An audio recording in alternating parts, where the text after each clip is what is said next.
Hello friends, हमारी आज की क्लास का टॉपिक है कॉम्पोजिशन ऑफ फंक्शंस।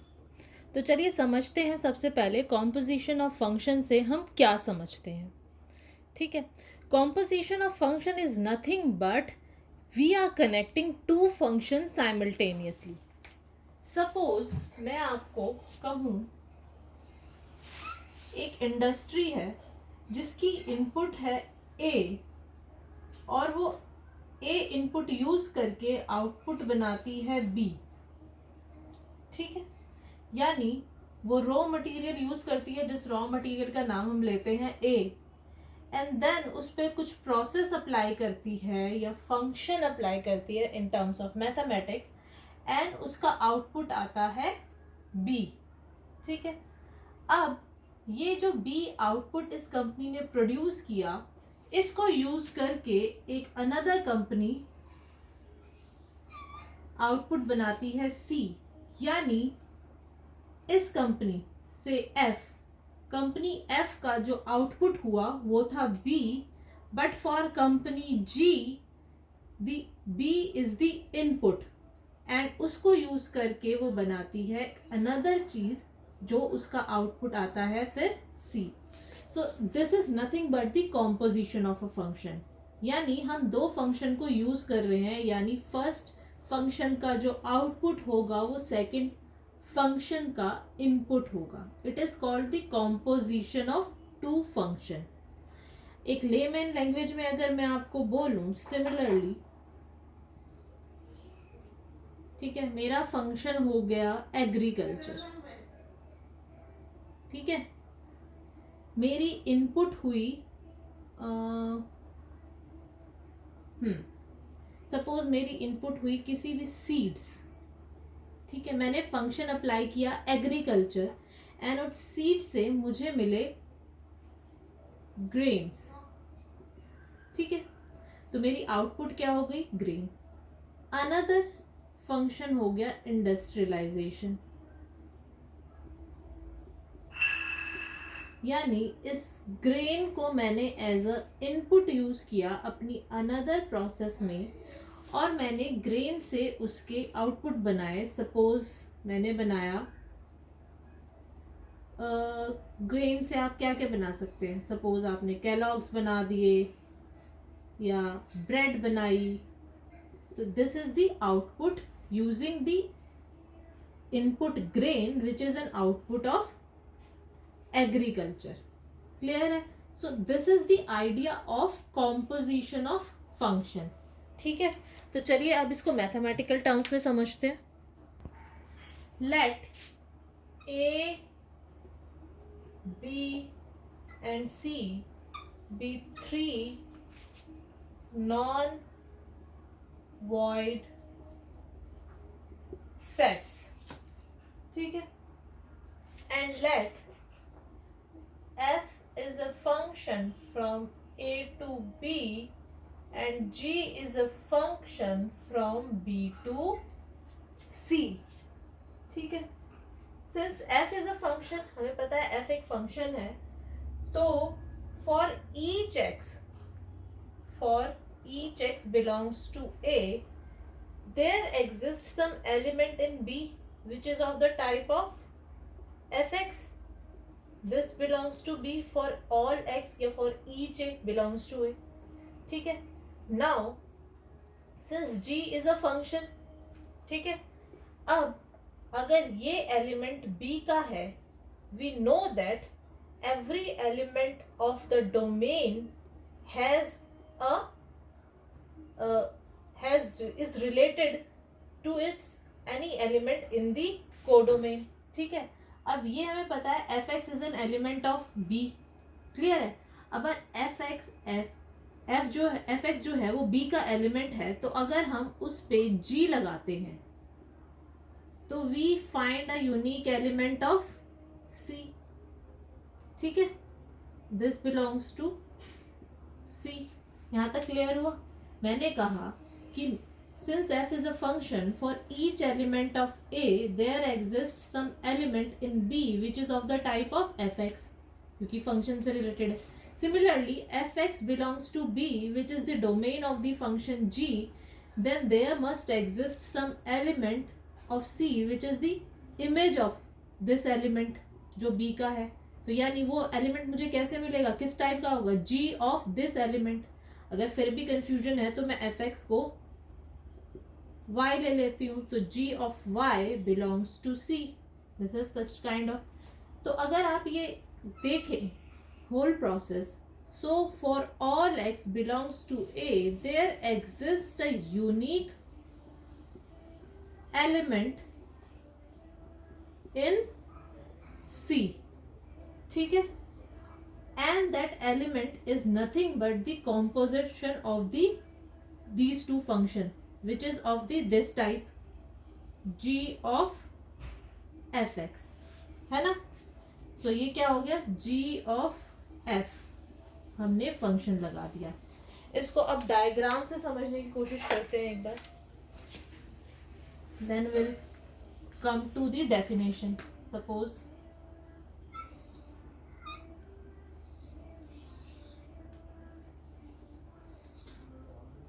ठीक है, ये a है, ठीक है, ये वाला सेट a है, यहां से ये रिलेट हो रहा है. b के ये सारे एलिमेंट यूज नहीं करेगा, कुछ स्पेसिफिक एलिमेंट. जरूरी नहीं है b is the range of f, क्योंकि b जो है कोडोमेन है. कोडोमेन जो है लेस ग्रेटर देन और इक्वल टू रेंज. अब अगर मैं इन एलिमेंट्स के ऊपर, यहाँ पे मैंने f लगाया, इन एलिमेंट्स के ही ऊपर मैं g लगा पाऊंगी. कौन से एलिमेंट्स, सिर्फ ये वाले एलिमेंट जिनके ऊपर मैं g लगाऊंगी, वही कंपोजिशन ऑफ एलिमेंट्स, वही जो हमारे एलिमेंट्स आएंगे, आउटपुट आएगी एट लास्ट, वही हमारी कंपोजिशन होगी. सारे एलिमेंट्स के ऊपर नहीं. मैंने आपको फिर से बोल रही हूँ कि जो a है, जब मैंने a के ऊपर फंक्शन लगाया तो a के तो सारे एलिमेंट यूज होंगे, b के सारे एलिमेंट यूज नहीं होंगे. और जो एलिमेंट यूज होते हैं b के, यानी जितनी भी इमेजेस आती है a की एलिमेंट की b में, उसको हम बोलते हैं रेंज. तो उस रेंज पे जब हम g लगाएंगे तो हमें जो आंसर मिलेगा, जो आउटपुट मिलेगी, वो मिलेगी कॉम्पोजिशन ऑफ टू फंक्शन. यानी जो हमें इन एलिमेंट्स की जो आउटपुट मिलेगी यहाँ पे, only these element, those are define the composition. Clear है. चलिए अब एक बार इसको डेफिनेशन को भी देख लेते हैं. एक चीज और यहाँ पे नोट करने वाली है कि a के सारे एलिमेंट यूज हो गए और वो सारे एलिमेंट यूज होके यहाँ पे आ गए. ठीक है, क्योंकि b g की डोमेन है, g इज अ फंक्शन, तो b के तो सारे एलिमेंट यूज होंगे ही, तो ये वाले एलिमेंट भी यूज ही होंगे. तो इससे मुझे यहाँ पे आउटपुट मिल गई. इन शॉर्ट अगर मैं देखूं a के for all x belongs to a, जो हमने अभी समझा था थोड़ी देर पहले, for all x belongs to a, there exist some element in C such that g of f of x is equal to some element in C, say z is equals to z. ठीक है, यानी a के सारे elements के लिए एक, जो a के जितने भी एलिमेंट्स होंगे उनके लिए कुछ एलिमेंट एग्जिस्ट करेगा C में. तो ये जो कॉम्पोजिशन आई, देखिए ये जो हमारी composition I g of f of x, ये एक फंक्शन हुई. क्यों, फंक्शन की कंडीशन क्या है, यहाँ से लेके यहाँ तक जो एलिमेंट है, यानी अगर ये ये कॉम्पोजिशन मैंने डिफाइन की है g ऑफ f, अगर मैं कह रही हूँ कि ये जो कॉम्पोजिशन है it is a function. Why it is a function, क्योंकि फंक्शन होने के लिए इसको दो कंडीशन सेटिस्फाई करनी पड़ेगी. फर्स्ट कंडीशन, a के सारे एलिमेंट्स यूज होंगे, वो हमने देख लिया, a के सारे एलिमेंट यूज हो रहे हैं. Secondly, there is a unique element. ठीक है, यूनिक एलिमेंट कैसे होगा, a से b में यूनिक गया. ठीक है, अब जब मैं b के एलिमेंट्स पे, उन एलिमेंट्स पे g लगाऊंगी, g again is a function, तो इसकी भी एक यूनिक ही इमेज होगी. तो इसके कॉरस्पॉन्डिंग यहाँ पे एक यूनिक इमेज आई, और इसी के उस यूनिक इमेज के कॉरस्पॉन्डिंग यहाँ पे भी एक यूनिक ही इमेज आएगी, because g is also a function. तो ये दोनों क्राइटेरिया जो हमारी composition I g of f, it is also satisfying both the conditions of the functions, that is all the elements of A has some image in C and all the elements of A has a unique image in C. Clear है? तो चलिए अब definition देखते हैं. Let f from A to B and g from B to C be two functions, then a function g of f applies on element x is equals to g apply on fx for all x belongs to A is called the composition of f and g and usually written as g of f. This is the composition. और ये exist करेगा if and only if the range of f is a subset of domain of G. मैंने आपको बताया वो क्यों exist, क्यों चाहिए हमें ये चीज, क्योंकि अगेन मैं कह रही हूं यहाँ पे ये तभी एग्जिस्ट करेगी composition A to C if and only if इसकी जो रेंज है यानी इसके जो एलिमेंट्स यहाँ गए that is a subset of B, तभी तो उन पे वो लगा सकते हैं. ठीक है. So composition is defined as G of f which is a function from A to C of type is a function defined as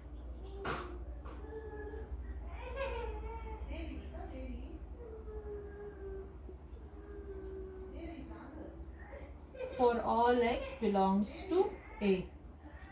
ठीक है. It is a function from A to C and it will exist. The only condition for its existence is that f is the range of f is a subset of domain of G. तो चलिए composition को एक example से समझने की कोशिश करते हैं. ठीक है. हमें क्वेश्चन दिया है let R be the set of real number a function f defined from R to R. Sorry यहाँ पे R to R है. Defined from R to R as fx is equals to x square and g is a function from R to R such that gx is equals to 2x plus 1. We need to find g of f और f of f जिसको हम in short Gauff या fog भी बोलते हैं. और हमें show करना है ये दोनों कॉम्पोजिशन जो है ये इक्वल नहीं है. तो स्टार्ट करते हैं. सबसे हम पहले फाइंड आउट करेंगे G of F. Let x belongs to R then g of f of x for all x belongs to R. This implies g of fx f x पे हम f लगाएंगे पहले क्या आएगा x square. g is x square. अब g मुझे लगाना है इस एलिमेंट पे विच इज g किस तरह से डिफाइन है 2x square plus 1 g of x define है. x की जगह मुझे क्या रखना है x स्क्वायर. तो मेरा आंसर क्या आ जाएगा 2x square plus 1. So this is g of f of x for all x belongs to R. ठीक है. नेक्स्ट मुझे डिफाइन करना है fog. Let x belongs to R. ठीक है. ये क्या होगा हमारा f of g of x which is g पे x लगाएंगे g x पे लगाऊंगी तो क्या आएगा function 2x plus 1. Clear. f अब मुझे इस एलिमेंट पे लगाना है ना कि ना x पे. f क्या डिफाइन था F x is equal to x square. तो it 2 plus 1 whole square for all x belongs to R. Clear है. अब देखिए हमारा गॉफ आया है gof of x is equals to 2x square plus 1 which is not equal to 2x plus whole square which is equals to ये क्या है हमारा फॉग.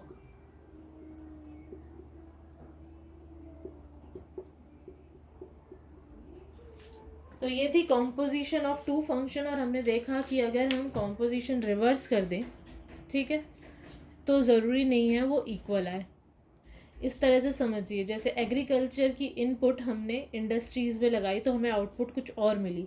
अब मैं एग्रीकल्चर की जो आउटपुट है उसको जो इंडस्ट्री की आउटपुट है उसको एग्रीकल्चर में लगाऊंगी तो मुझे कुछ और मिलेगा। क्लियर है? तो it is not one of the same thing. G of F is usually different from F of G. Clear है?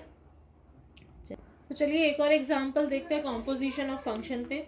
We have given two functions F and G from R to R और a real function defined as fx is equals to x square plus 3x plus 1 and gx is equals to 2x minus 3. We need to find fog, gof, fof and gog. तो चलिए start करते हैं। For all x belongs to R, ये मैं initially लिख रही हूँ, g of क्या आ जाएगा, f of g of x, ठीक है। g हमारा क्या है, 2x minus 3, इस पर मुझे क्या लगाना है, f।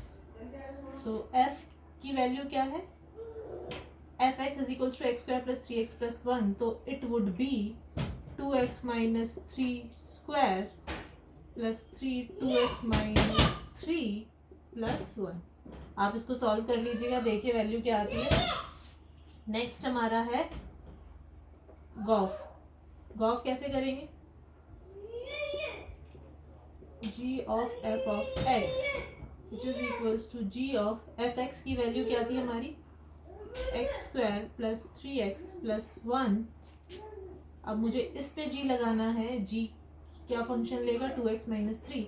सो x की जगह मुझे ये सारी चीज़ें पुट करनी है, तो 2x square plus 3x plus 1 minus 3। Similarly fof, यानी f इज अप्लाइड ट्वाइस, यानी composition of f and f which is equals to x square plus 3x plus 1। Again f लगाना है तो ये आ जाएगा x square plus 3x plus 1 square plus 3x square plus 3x plus 1 plus 1, ठीक है, ये आ जाएगा। देन हमारा आएगा गॉग। गॉग क्या होगा, g of x which is equals to g of 2x minus 3 which is equals to, again इस पे हम g लगाएंगे तो 2 of 2x minus 3 minus 3। So these are the composition of a function. These are the few examples. Please try out all the questions of your NCERT based on the composition of a function or on the topics we have studied earlier. Please practice कीजिए, ज़्यादा से ज़्यादा practice कीजिए, जो doubts है वो पूछिए, छोटे से छोटा डाउट, बड़े से बड़ा डाउट क्लियर कीजिए अपने आगे वाले टॉपिक्स पे जाने से पहले। और जितनी प्रैक्टिस करेंगे उतने आपको डाउट्स भी आएंगे और उसके बेसिस पे आप उस कॉन्सेप्ट भी आपको ज़्यादा क्लियर होंगे। तो डाउट हमेशा पूछिए ताकि आपके कॉन्सेप्ट क्लियर हों। कॉन्सेप्ट क्लियर होंगे तो जितनी भी आगे आप प्रिपरेशन करते हैं, नीट की, जी की, किसी की भी कॉम्पिटिटिव एग्जामिनेशन की, आई अश्योर यू अगर आपके कॉन्सेप्ट और बेसिक क्लियर हैं तो आपका आधा काम हो गया। 50% जो आपकी पढ़ाई है वो कॉन्सेप्ट के बेसिस पे। अगर आपके कॉन्सेप्ट क्लियर हैं तो please please please concept clear कीजिए। अगर कॉन्सेप्ट क्लियर है तो आप इजीली कॉम्पिटिटिव एग्ज़ाम्स की तैयारी कर सकते हैं या आपको थोड़ा सा इजी पड़ जाएगा। ठीक है, ऐसा नहीं कह रही कि प्रैक्टिस नहीं करनी पड़ेगी, जितनी प्रैक्टिस करेंगे वो तो आपके कॉन्सेप्ट उतने ही क्लियर होंगे। ठीक है, तो जितनी भी आपको एग्ज़ाम NCERT में क्वेश्चंस दिए हुए हैं गॉफ के ऊपर, फॉक के ऊपर, उससे पहले हमने जो टाइप्स ऑफ फंक्शन किए थे, रिलेशन किए थे, उनके ऊपर, तो प्लीज़ वो सारे कीजिए। और कोई भी डाउट और क्वेरी है कमेंट सेक्शन में लिख के बताइएगा। So thanks for today's class. In our next class, we will do some result on composition of function. Thank you very much.